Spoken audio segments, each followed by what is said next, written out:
Hi,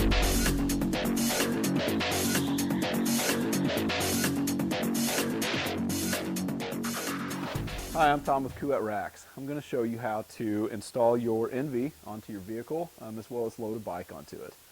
So your first step, now that you have your NV, it's assembled, it's ready to go, you're going to take the rack and place it into the receiver on your vehicle.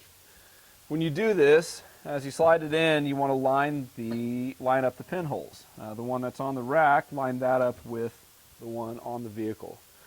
Once those pinholes are lined up, you take your locking hitch pin that comes with your NV, slide it through those two pinholes and lock the other side. Now, when you slide this in, the trick is to make sure that, once you slide this in, make sure that you lock the other side. Give it a good tug just to make sure that the lock is engaged and it's not going to come off. Now, a neat little trick here to keep the hitch pin from rattling around as you move or as you drive is to either push or pull the rack up next to the pin. So what I'm going to do is just apply a little bit of pressure so the rack pushes up against the locking hitch pin. The next step is to tighten down your hand-tight cam system. This is the process that tightens down the rack inside the receiver. It takes out all that movement and gives your bike a really good ride. So as you tighten this down, you'll notice that the rack starts to stiffen up inside the receiver. Good, so we're all set. Okay, well, now that your rack is successfully installed in your vehicle, I'm going to show you how to use one of the neat features that really sets the NV rack apart from other racks. It's the trail dock on the outside, or the work stand. So when you want to use the work stand, the first step is to raise it up and put it in that position that works well to work on a bike. So you release that quick release, turn it out to a 90-degree angle, and as you raise that, the pin on the side will engage and drop into the hole. Locking that quick release back down will give your trail dock a nice solid feel onto the rack.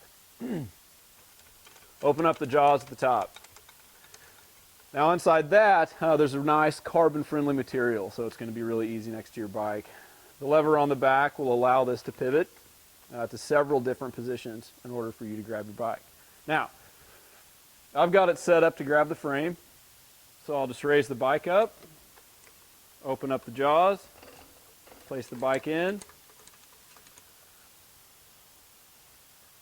tighten it back down, and now I've got a great station to work on my bike, pre, post-ride, or just in the garage.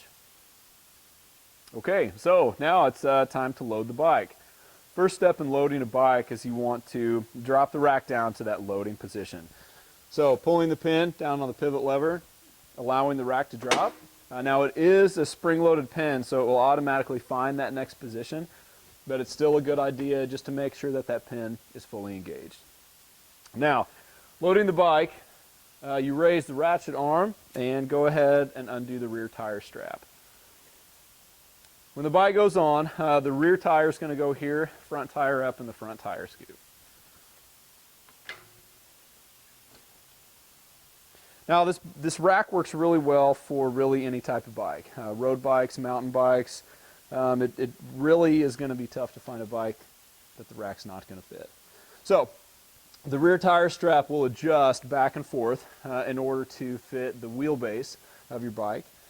Rear tire strap runs through the wheel, back into the ratchet system, and then pull it snug. Now, you don't need to pull that super tight. It just needs to be nice and snug on the rear wheel, not super tight.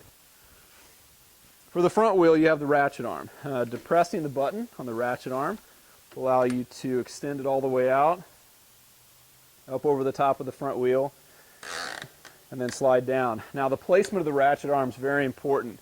It needs to go over the apex of the tire, close to the front fork or close to those front brakes, pretty much right up next to them. And again, just like with the rear tire strap, it doesn't need a lot of pressure. You don't need to get crazy with this. It just needs to have enough to support the bike. So now your bike's loaded. For a little bit of security, the NV comes with a set of cable locks. I'm going to show you how to properly lock the bike with the cable locks. So you have one cable lock on this end, and then you also have a cable lock that comes out on the opposite end of the rack.